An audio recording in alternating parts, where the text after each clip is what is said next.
Hello everyone. आज हम लोग फिर बहुत एक अरसे के बाद, बहुत लंबे समय के बाद हम लोग वापस हुए हैं। थर्मोडाइनमिक्स को कंटिन्यू करते हैं।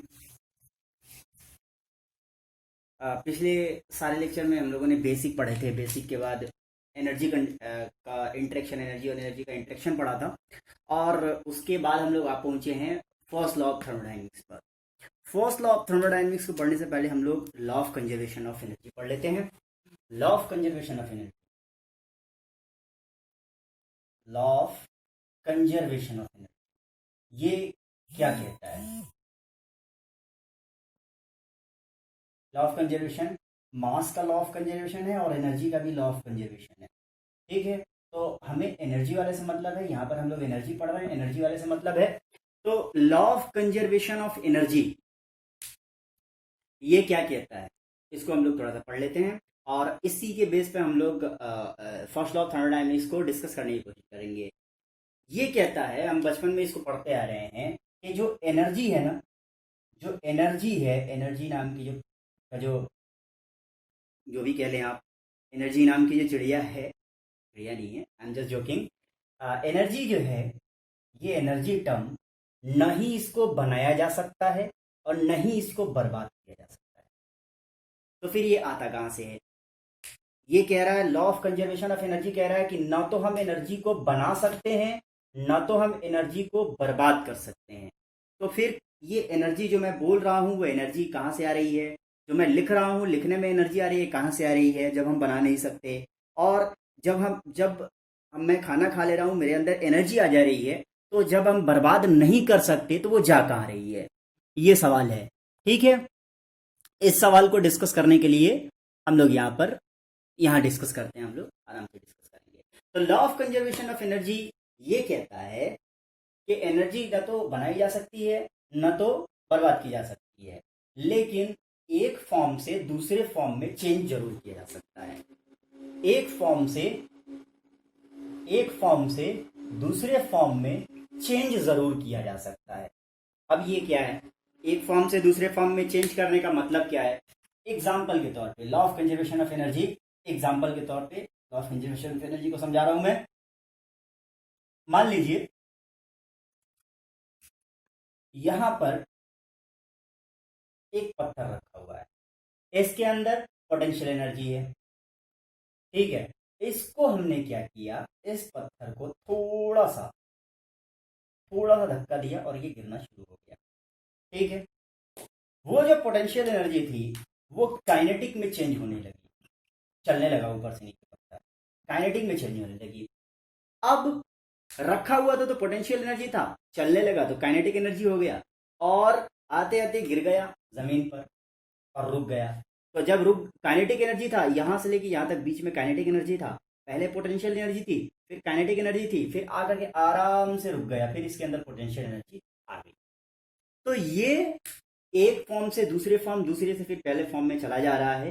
तो पोटेंशियल एनर्जी से फिर काइनेटिक, काइनेटिक से पोटेंशियल, ये हम लोग चेंज कर रहे हैं। एनर्जी को एक फॉर्म से दूसरे फॉर्म में चेंज कर रहे हैं, बना नहीं रहे हैं। ठीक है, ये कहने का मतलब था। अब हम अगर एनर्जी के रिसोर्सेज पर चले जाएं तो मैंने सवाल किया था कि मैं बोल कहाँ से रहा हूँ अगर एनर्जी बनती नहीं है। तो एनर्जी को एक फॉर्म से दूसरे फॉर्म में ट्रांसफर किया जाता है। तो मैं जो खाता हूँ, मैंने खाना खाया और वो मेरे अंदर जो एनर्जी गई है, बायोलॉजिकल टर्म्स जो भी होते हैं उसके, रेस्पिरेशन सिस्टम्स वगैरह और डाइजेशन सिस्टम्स वगैरह सबके होने के बाद हमारे अंदर एनर्जी आई। वो जो खाना था उसके अंदर अंदर एनर्जी थी, वो जो खाना हमने खाया उसके अंदर एनर्जी थी और हमारे अंदर वो आ गई। ठीक है, तो वो जो खाना, जो साग सब्जी हम लोग खाए या चावल दाल जो भी खाए, उसके अंदर से हमारे अंदर एनर्जी आई। इसके अंदर फिर एनर्जी कहाँ से आई? जो हमने फूड, जो खाना खाया उसके अंदर एनर्जी कहाँ से आई? वो अपना खाना बना रहा था, कहाँ से?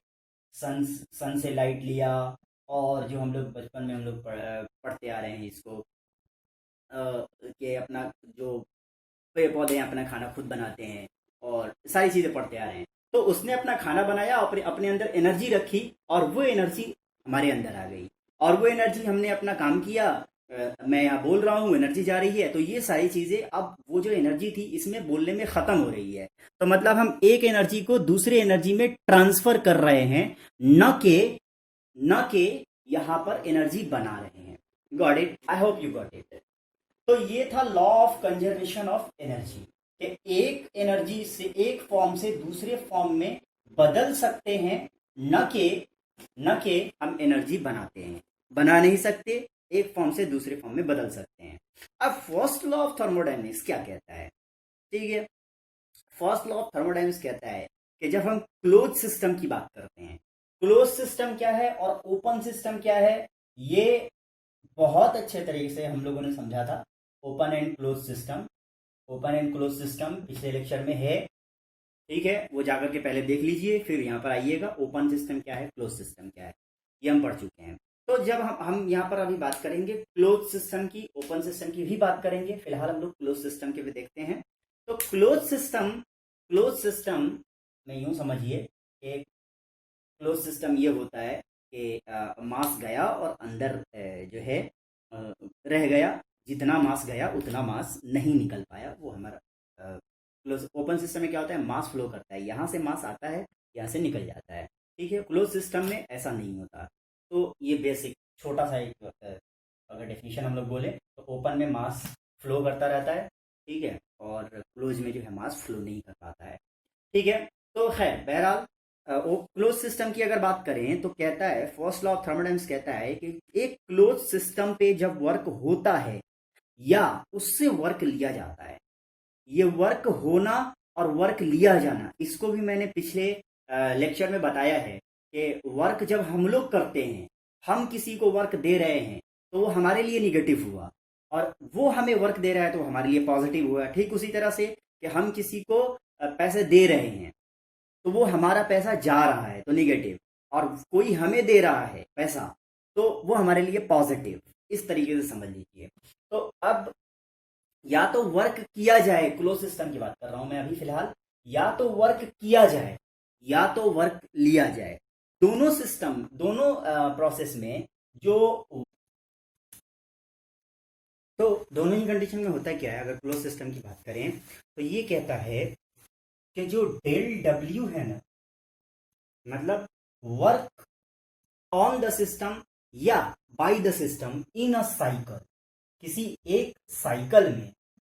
ये साइकिल क्या है, स्टेट क्या है, प्रोसेस क्या है, वो सब चीजें भी हम लोग state, process, point, cycle, system सब लोग हम पीछे डिस्कस कर चुके हैं। तो अगर किसी को अभी भी कंफ्यूजन है कि साइकिल क्या है तो वो पीछे वाली क्लास को जाके देख लीजिए एक बार, फिर यहाँ पर आइए। तो किसी भी सिस्टम के किसी एक साइकिल में जो वर्क होता है वो उस साइकिल के हीट के बराबर होता है, ये कहता है, ये क्लोज सिस्टम में फर्स्ट लॉ ऑफ थर्मोडायनेमिक्स कहता है।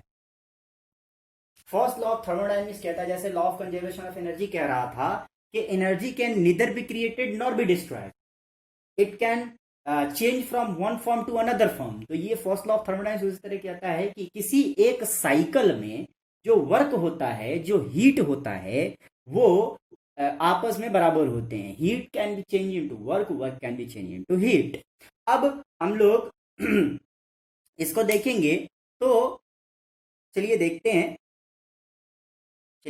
हैं ये किसके, ये एक क्लोज सिस्टम के लिए है। This is the thermodynamics law, इसके लिए, क्लोज सिस्टम के लिए, ठीक है। आगे बढ़ते हैं। अब इसका एक एग्जांपल और एक सिस्टम बना भी लेते हैं, एक क्लोज सिस्टम बना के देखते हैं कि ऐसा ये क्या रहा है, विजुअलाइज करके भी देखते हैं।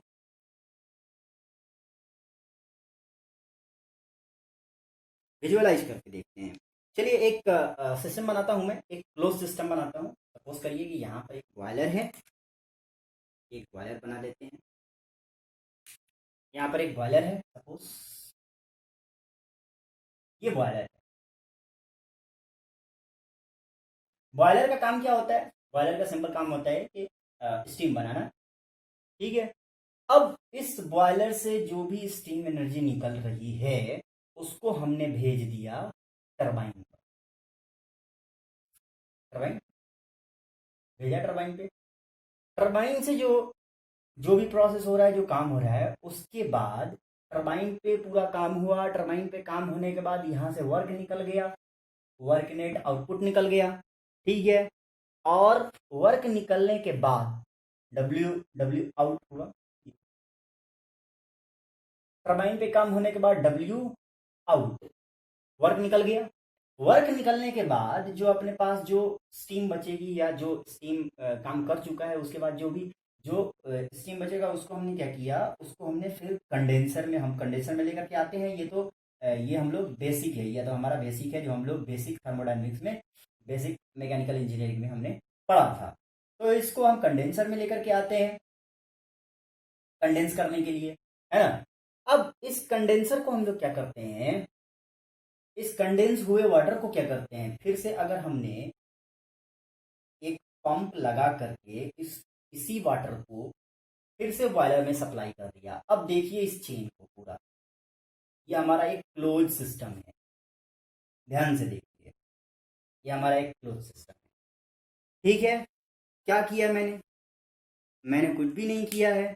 बॉयलर में यहां पर हमने हीट को इन किया है, क्यू इन, हीट को यहां इन किया, क्योंकि बॉयलर का काम ही है हीट देना। तो बॉयलर ने हीट दिया, पानी था इसमें, बॉयलर ने हीट दिया, बॉयलर का काम ही है स्टीम बनाना। तो पानी को स्टीम बनाया बॉयलर ने, वो स्टीम टरबाइन पे आया, टरबाइन ने अपना काम किया और यहीं पर वर्क निकल गया जो जनरेटर में गया और जनरेटर से एनर्जी बन गई। उसके बाद उस भाप को, उस स्टीम को या उस वाटर को हमने और ठंडा किया, कंडेंस करने के बाद उसको फिर से पंप में लगा करके हमने क्या किया, उसी वाटर को फिर से सप्लाई करके बॉयलर में कर दिया। तो आप ध्यान से देखिए, ये घूमता ही रहेगा, घूमता ही रहेगा, घूमता ही रहेगा। ना वो वाटर बर्बाद हो रहा है और न ही नया वाटर देने की जरूरत पड़ रही है, ठीक है।